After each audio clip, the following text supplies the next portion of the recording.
What's up, guys and dolls? Welcome back to The Good, the Bad and the Stupid. It's Friday the 21st of August. Hope you've got the Friday feeling. I have. I'm going out. I've got to go and I've been invited to a taste test of a Caribbean restaurant that's been trialled.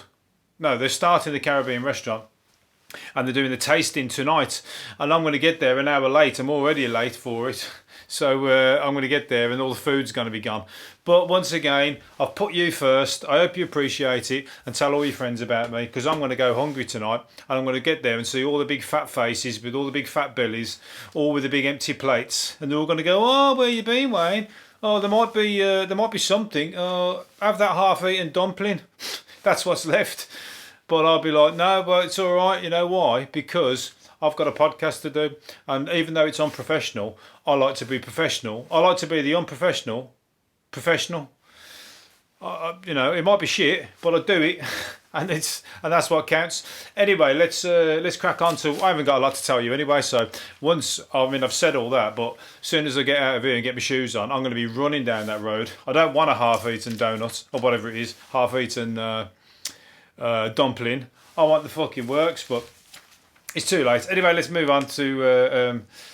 There's a blue plaque being put up in Weston-super-Mare after Dwight.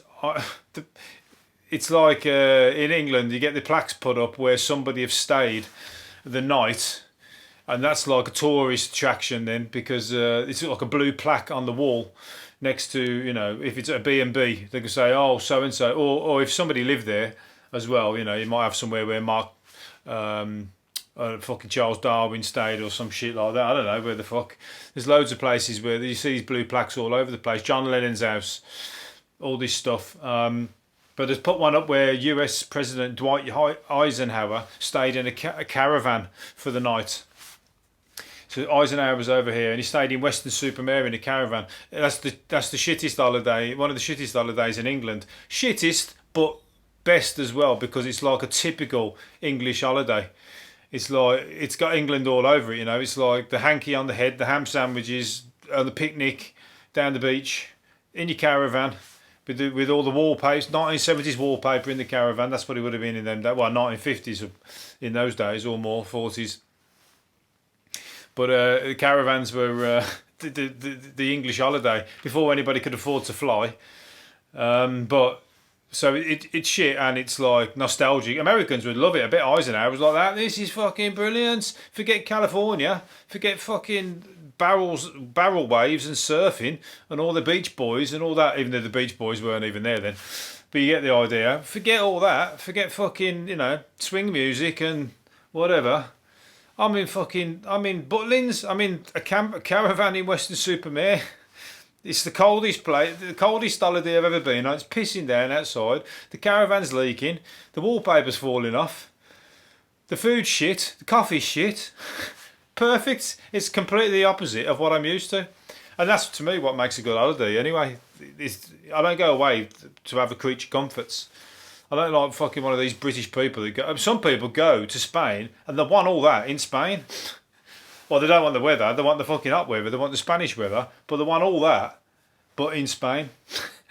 They want the fucking, you know, the shit English food, the shit TV, the shit beer, the shit company, the shit fucking, shit ideology for a lot of them. The old, like, you know, immigrants, anti-immigrants, UKIP type mentality. Not everybody. But I'm thinking about them ones who live in Spain who go, yeah, it'll be Brexit, get all the immigrants out of England when they're living in Spain, and then they have to fuck off out of Spain and they're all pissed off. Anyway, so Dwight Eisenhower is coming to experience a proper British holiday. I think he was only in there one night. How long was he in there for? He stayed in it. He stayed in the caravan because he could have stayed in a hotel, but because all the troops were camping, he stayed in the caravan.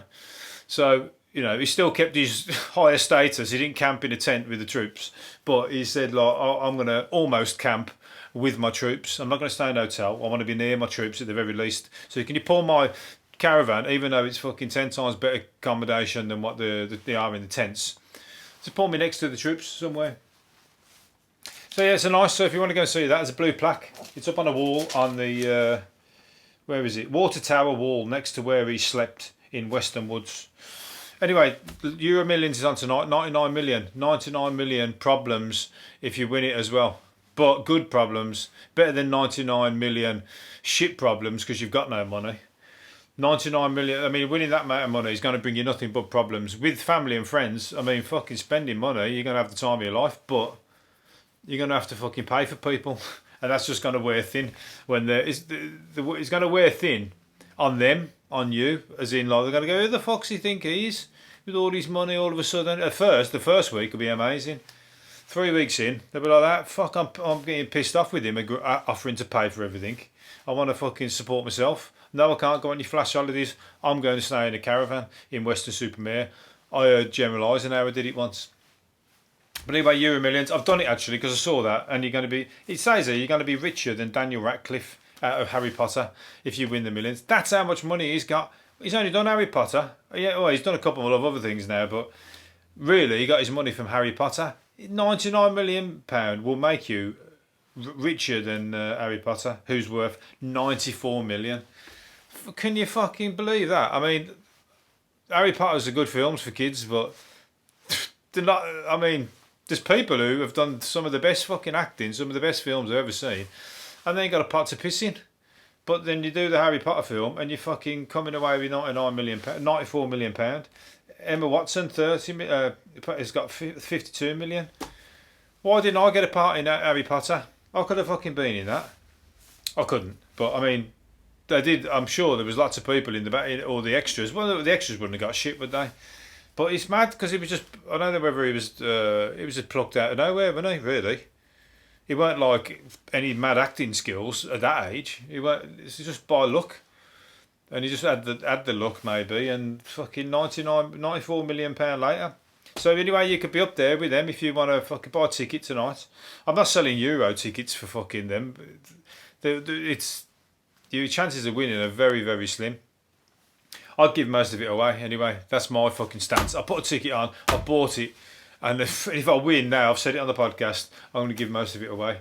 Let's hope I don't win now because I want to keep it all really if I win. Anyway, Italian food is favourite with 2/3 of us, but we're eating it the wrong way, according to Italy and Italians, such as serving garlic bread with pasta, cheese on dishes, putting oil in pasta water, carbonara with cream, and cutting spaghetti are other non-traditional twists. Carbonara with cream and cutting spaghetti. One of the main reasons consumers love Italian cuisine is because of its versatility, so it's fantastic to see. But I'm sorry, but every time I'm in an Italian restaurant, that's the stuff that they serve. They serve garlic bread. I mean, I know the Brits want it. It's not, but they only want it because you've got it on the menu. If they didn't have it on the menu, you wouldn't fucking know, would you? So you can't blame English people. You got to blame Italian people for that. They're serving garlic bread. They're serving cheesy dishes and putting oil in. I don't know about oil in the pasta. They're putting carbonara with cream, 100%. Spaghetti, cutting spaghetti. I don't do that. So bollocks to you. I'm sorry. This is an Italian versus English food fight now because you serve us that and then we accept it. I know our food's not great, but I know that when I buy Italian food, I'll tell you what, there's a pizza place down here by me, and it's one of the best pizza places. And it's Italian. It's one of them ones that they put it in the oven. It's done in about 2 minutes. It just changes shape right in front of your eyes if you watch it. But all the one that I have is just tomato with garlic, tomato sauce, garlic, and oregano. I think it is, or basil. And it's one of the tastiest things I've ever had. I mean, that just sounds like tomatoes on toast. It sounds shit. But it's one of the tastiest things. I could say to somebody, that is going to blow you away. And they'll go, no, that's shit. That's just tomato sauce on bread. It's absolutely amazing. So they've got it. But they still serve garlic bread. So don't blame us Brits. Anyway, what am I going to say? A sea monster from 240 million years ago has been dug up with a giant lizard inside its belly. A giant lizard. So you got two monsters for the price of one. Because the giant lizard is inside its belly. So it's 15 foot. The 15 foot, I can't say, each thyosaur found in Guizhou province, China, has powerful jaws to rip up its prey. I love nature. I love finding this stuff. I'd like to be out there finding some treasure, but the next best thing is finding fucking bones of a massive monster. It's exciting, isn't it? or finding more Egyptian tombs, or finding more drawings on the walls with bigger dicks, so you can see the humour of the cavemen. I don't even know if they do that. I reckon they did. They were drawing things like that. Because I pulled something else about that. What is that? Sketches of animals carved on cave walls are the oldest art found in Britain. But there's got to be some kids who were cave kids, and they've got to. Because when I was a kid, when we were kids at school, as soon as you started to fucking think about dicks, and dicks became funny. First of all, they became funny. Sorry. And then you did drawing them on people's books. You draw them on somebody else's book. So cave kids would be going and drawing dicks next to the cave girls and making them laugh. 100%. Have we found any of them yet? Can we check, please? Can we check? Ring up the archaeology department. I'm asking my producer over there, who doesn't exist. He's just a ghost, so he's not going to do it for me. Dave. All right, Dave. I spoke to you for a while. If you haven't... don't know what I'm talking about, you'll have to check one of my videos on YouTube called Dave the Ghost. One of the mini videos on my channel. That's because these podcasts are recorded on video. You can watch them. So yeah, cave kids are drawing dicks, even if I say so myself. They don't say so here. That's just my opinion. A 2-day swinger festival is going ahead, even though there's no sex allowed. What are they fucking thinking? That's like letting a fucking rave go on and saying there's no drugs allowed. That is not going to happen. So they've let it go on. The council, are they going to be there watching and like keeping, and everyone's going to be socially distanced? It's a sex party. Everyone's going to have to like, you know, just wank at each other from 2 meters apart. That's what's going to happen. And it masturbate and like fucking or maybe like they'll have a fucking dildo on the end of a broomstick and something like that. Something where they can get around the social distancing. That's what I'll have to do. But they've said sex is not allowed, but maybe they can bend the rules if it's that way. But yes, if you want to go to that, it's called Swing Fest at a club in Hull. You're going to go there, spend a lot of money, and you're going to come away with nothing other than a big, massive hard-on, if you're a man. Or, I don't know, women, hard nipples, and women take it in their stride. Women will be like that, fuck this is crap, I don't even want to see any of these hard-ons now. I doubt it. Some of the women there are fucking bang up for it. Them swingers parties don't exist without the women. But I always imagine there's some strange blokes there. I'd like to go and have a look. see what it's all about. I could just imagine, I look at him, picture in my head is a grey-haired bloke with a big beard, with a bald head and a ponytail. Grey beard and a grey ponytail. And a big fat belly with his little... his fucking penis hidden beneath his belly. Anyway, let's move off that. I don't know why I'm fucking... my brain's thinking about this... what's it called? Swingers party now. A motorist attracted some unwanted attention. I think this is going to be the last one.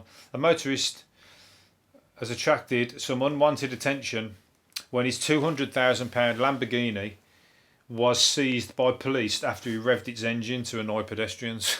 So he revved its engines to fucking get all cocky and give it the big one, and the police seized it off him. That's fucking hilarious. The unnamed driver also forced people to jump when he backfired, and he found out he had no insurance. How can you have a fucking £200,000 Lamborghini and not have any insurance on it? I mean, you're scrimping at the fucking on the thing. I mean, you're not exactly, you know, incognito when you're in the traffic. You're drawing attention to yourself. If I was a policeman and I was looking in traffic and thinking, who shall I like run their details? I know, the fucking bright green or bright yellow Lamborghini there, the fucking knobhead with all the money. I ain't got all that kind of money and I've got to do the police job. So if he's got anything illegal, I'd love to catch him out. So they'd go for you 100% first time. You know, unless you're black. And then any kind of black person in the car apparently is trigger now for the police, or they're getting pulled because MPs have been pulled over. I think there was a chief of police in America. He got pulled over as a black chief of police. Got pulled over by police and ran his details. Racial profiling. It's happening left, right and centre. So anyway, apart from that, a rich Lamborghini knobhead driver. He's only a knobhead because I can't afford one. I can if I win that fucking lottery tonight. Anyway, I'm going to leave it there. Hopefully you've enjoyed it. And so if you got a Lamborghini and you want to fucking play the big Johnny Big Bollocks, make sure you get some insurance, and then you can rev it and backfire it and fucking, you know, flash it to the girls as much as you like. Otherwise, the policeman's coming for you. Anyway, I'm going to see you later on, and we'll see you next week. And I'm going to go and have my half a dumpling. Hopefully you've enjoyed it. I'll see you again next week. I've said that twice. See you later. Bye.